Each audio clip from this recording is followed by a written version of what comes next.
Hey guys, I know this is like my intro, literally the exact same thing I say every single time. Where have I been? It's kind of busy taking care of the kid, you know. It's been like 9 months since I had a baby, so he has been taking up most of my time. I'm speaking low because my son is right next door taking his nap. I'm going to tell you guys about my labor and delivery story. I have been meaning to do this video for a while now, but I just haven't had the chance to actually sit down and film and do a full face of glam, which I was able to do today. And it feels really nice. You know, being a mom, you kind of get stuck in the house doing the same thing over and over, and it gets tiring. So the fact that I got to put on makeup and sit down and film for you guys is just something different. So, but I'm going to check my phone periodically because this person is supposed to come over and I'm supposed to do her makeup, and my phone doesn't it doesn't notify me, so I'm having like to look every time just to make sure she texts me. So I went to work. I was working at MAC Cosmetics, and I was working at 9 months. I was ready to pop any day now, and I think he came a week early, so that was unexpected. I had everything ready though, like everything. I had the hospital bag, I have his room ready, I just have everything ready. He came a week early, which surprised me. I was not expecting that. Throughout my pregnancy, I had a really good pregnancy, so I didn't throw up, I didn't have nausea. I threw up maybe like twice, nausea here and there, but it wasn't like anything crazy. I didn't have pain, like nothing like that. My pregnancy was amazing, so I was expecting this labor to be great as well. So then I think it was 9 o'clock, 9 or 10, I think okay, one or the other, whatever. So I think it was 10, okay, whatever. So 9 rolls around, and I was on the couch, and I felt a little bloop, literally like in my stomach, and it felt like a hard fucking kick. Oh, I shouldn't swear. It felt like a hard kick, and he has never kicked me like that before. And I was holding my phone, and it went pop, and my phone, it hurt so bad that my phone fell out of my hand. I was like, like, what was that? So I'm like, okay, but I didn't, there was no water gushing, there was nothing. So after I felt that, I was like, okay, that's weird. So I like basically got half naked and was waiting for some sort of like physical sign that says, holy crap, this baby is coming. But nothing came. So I was just sitting there, and then literally, I kid you not, 15 minutes later, I started feeling a little bit of cramps, and I'm like, oh crap, I gotta take a shit. So I was like, okay, let me go sit on the toilet. So I sit on the toilet, and it's a cramp where you have to poop, basically. That's how I felt like. So I'm sitting there, and I'm like, okay, nothing's coming out, and I'm really trying. And then I started timing it because I was like, okay, wait, this is weird. Why am I on the toilet for so long and nothing's happening? So I started timing it, and I don't know if this is actually legit, but like my contractions were, they were, I guess contractions, I don't know, they were like a minute, 2 minutes, 3 minutes long, which normal contractions are 60 seconds, I suppose, right? So I was like, okay, wait, this isn't right. But I didn't want to go to the doctor. I didn't want to spend my most of the contractions at the hospital. I wanted to be at home and then go to the hospital and give birth. That was what I planned, right? As I was getting up, I was feeling more of it. So now I know, okay, I know for sure this is happening. So it started hurting, and I can't remember where the pain was. I think it was up top, because Braxton Hicks are on the bottom. Up top is where your actual contractions for giving birth is, I believe. So then it started happening, and I started timing it, and they were legit contractions. They were lasting 60 seconds. And the pain was bearable. It was kind of like, I mean, it went away and then it stopped. It went away and then it stopped. So it was bearable at that point. So then I told my husband, yo, okay, this child came a week early, right? So I wasn't ready. And I'm like, yo, go grab the buzzer and buzz this for me down here. So I'm over here, like, standing on the toilet, and I'm like dealing with my contractions.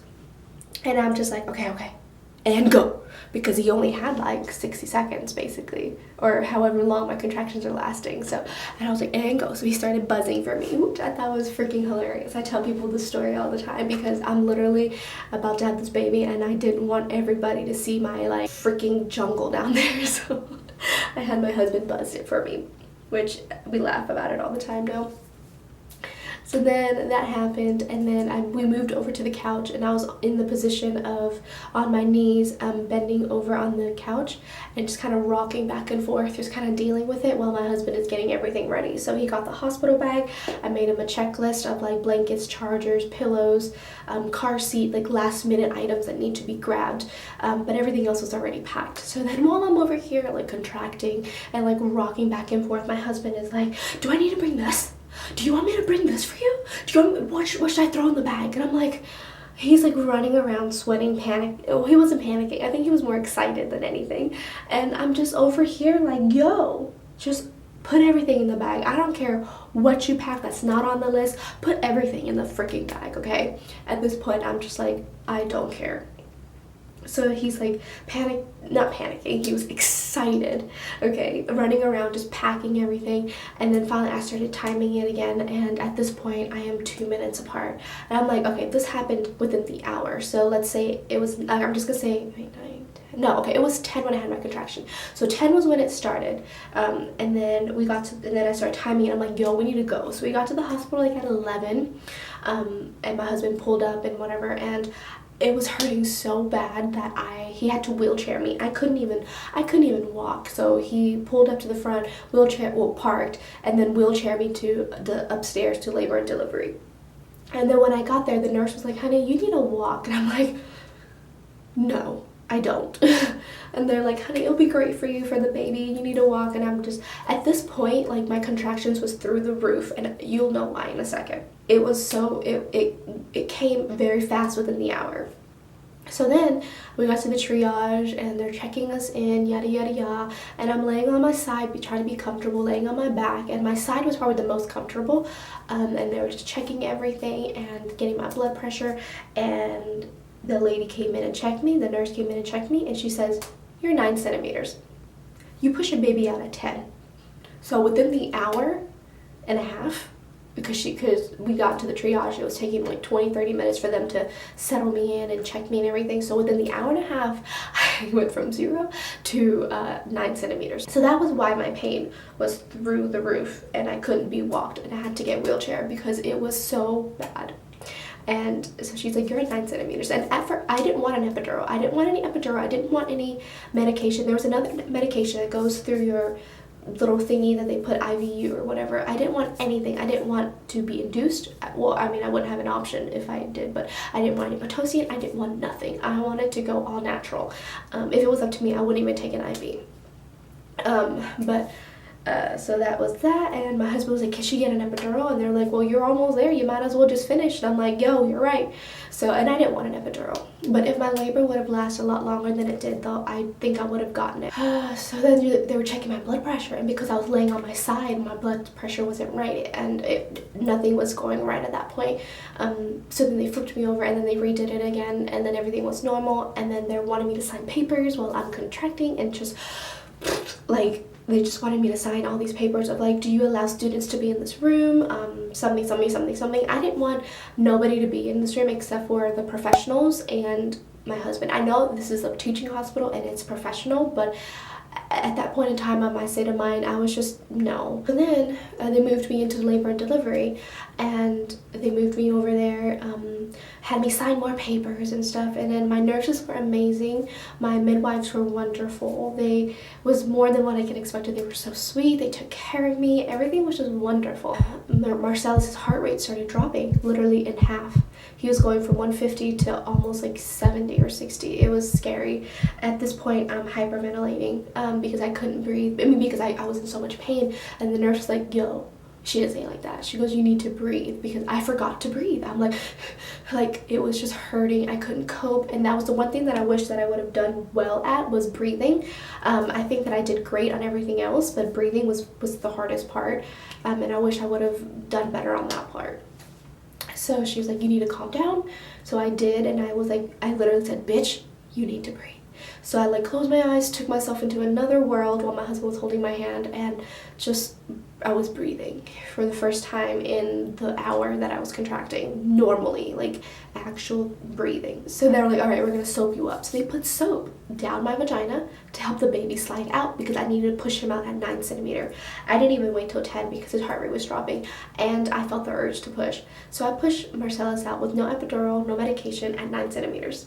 And I pushed him out 4 times within the increments of three sessions, or 3 times. So like basically just push and then 10 seconds, push again, 10 seconds, and then push again. So I did that basically 4 times.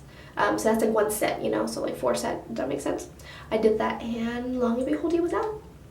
And so basically I started at 10, I got him out at 12:16 in the morning. So that was the fastest labor and delivery that I have ever witnessed. I was so scared of the needle, I just couldn't do it. That was more my problem. It wasn't anything else. It was more the needle going into my spine, and homegirl don't do needles, homegirl don't do medication. Like, I don't like medication. So that was it, and he came, and he was 6 pounds 10 ounces, 19 inches. He was so deformed because he had just a small canal to go through. His face was lopsided, his nose was so huge, his eyes were so puffy. He was the ugliest baby I've ever seen, guys. And when he came out, he wasn't crying, and I always thought that when baby comes out they always cry, and to me it felt like 30 seconds, but to my husband he said that it only took him like 5 seconds to cry.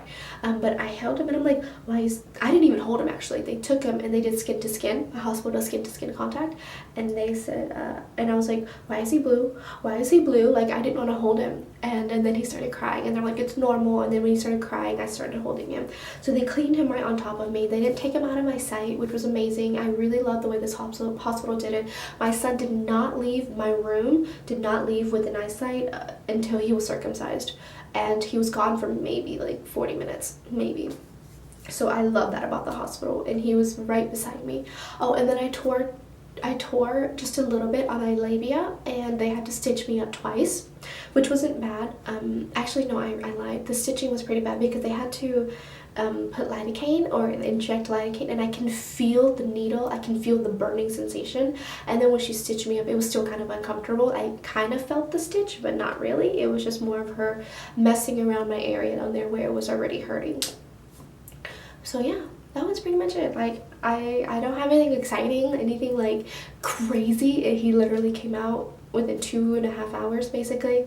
4 pushes later, no epidural, which I thought was pretty freaking cool, because eventually I would have caved to the epidural. I said no, but when you're in that much pain, you would just want anything to make it go away. And my husband said that I was in serious pain, which I didn't feel like it was. Maybe it was, and my mind just completely blacked out. I don't know, but at that point in time, I didn't feel much of anything because my adrenaline was rushing, and it was just so fast. But when he came out, everything was fine. My recovery was amazing. I can do a video on that if you guys like, what I used for postpartum, even though it's like 9 months later. But yeah, that's pretty much it, guys. If you have any questions, leave them down below. If I can think of anything else, I would definitely put it. I'll probably post pictures if I can. But yeah, I will never forget that because everything happened so fast and perfect. Everything was perfect, besides his heart rate dropping, but everything else was perfect. But yeah, you guys have a wonderful day.